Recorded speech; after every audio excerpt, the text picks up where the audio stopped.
Hello, today is Friday, December 4th, and I'm doing an Advent reflection on the first Friday of Advent.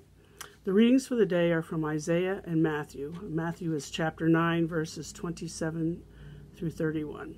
It's a story about the two blind men. Also today is the memorial of St. Barbara.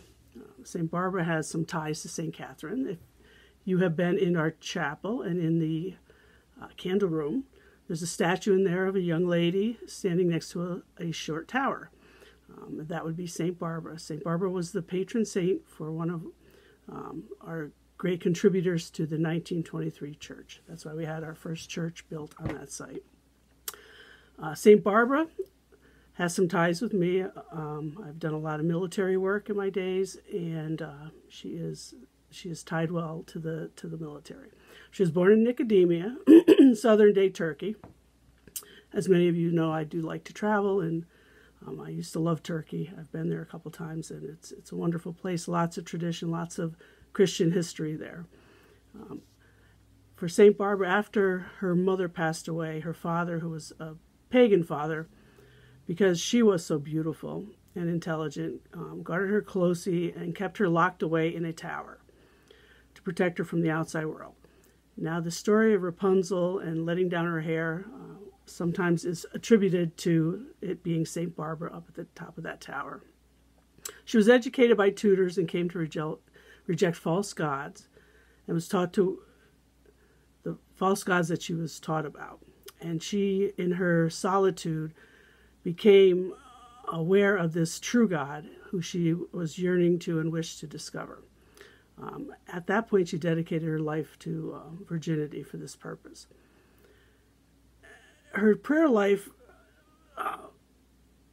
was resisted by her father, and he was trying to marry her off, and she totally resisted the marriages because of her consecration to virginity for this true God.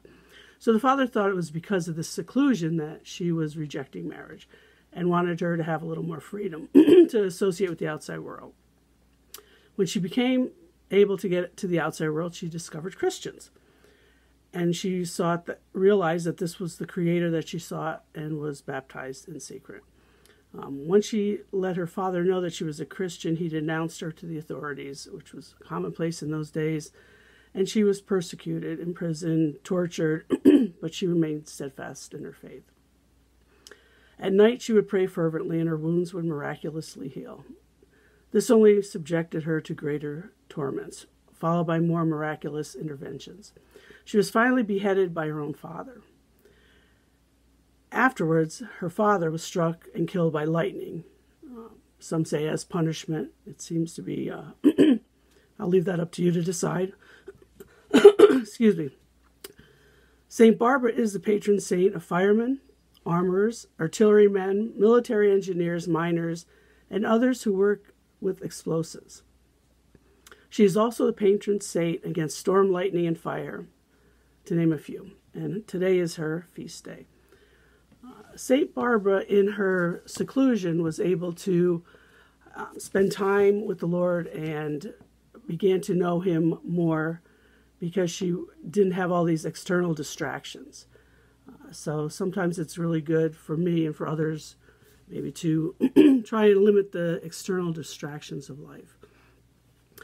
In today's gospel, to tie it together a little bit, the story about the two blind men, it's interesting because they were physically blind, and yet when Jesus was in their presence, they didn't call out to Him as Jesus or Messiah. They called out to Him as Son of David, have pity on us.